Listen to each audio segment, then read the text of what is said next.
Good day.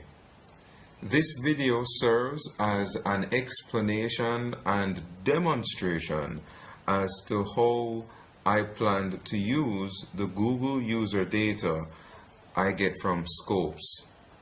So what we have on the screen is where the appointments would be made by prospective customers. So when they fill out the information here, what will happen is that it will then be stored in the database over here.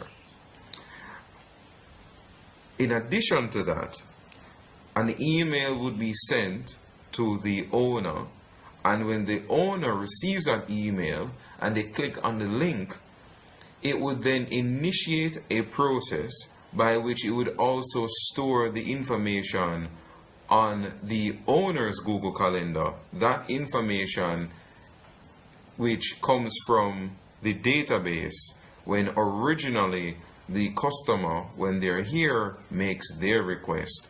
So I'm going to go through that process. So I'm just going to put test, test,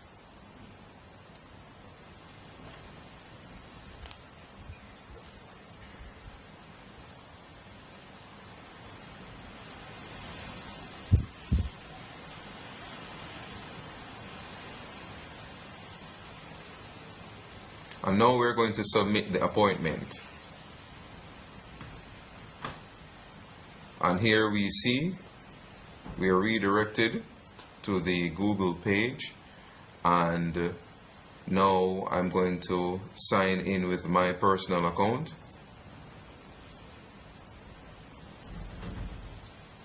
And now it redirects to this page, and that information is stored in the database. So we're going to come over to the database. We're going to click on events. All of the rows are shown, and this is the most recent, which is row 31. And as you saw prior when I wrote test, test, test for everything, and that information, as we can see, is stored in the database.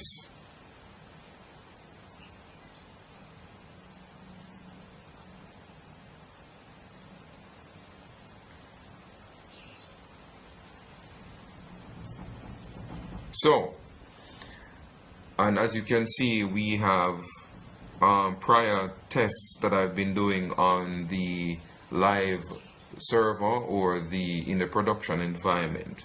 So now, if we click on open calendar, it will bring us to the calendar, and today is the 8th of February, and we made that test for 5:24 a.m. So if we click here, we see all the information I typed in, test, and also the time. So then what would happen is that management, the owner, would also receive an email. And when they get that email, when they click on the link right here, then what would happen is that it would go through the same process again.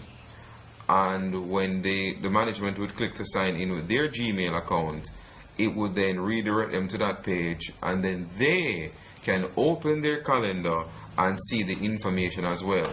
But at this point, we're seeing a second test. Of course, because I'm using the same email from the perspective of the customer and also management.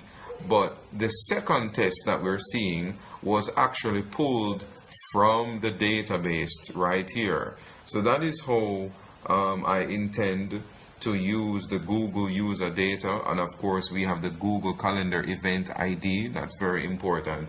So that is how I intend to use it. So I hope this explanation was clear. And if you have any follow-up questions, I would be more than willing to answer them. So thank you so much for your time and your consideration.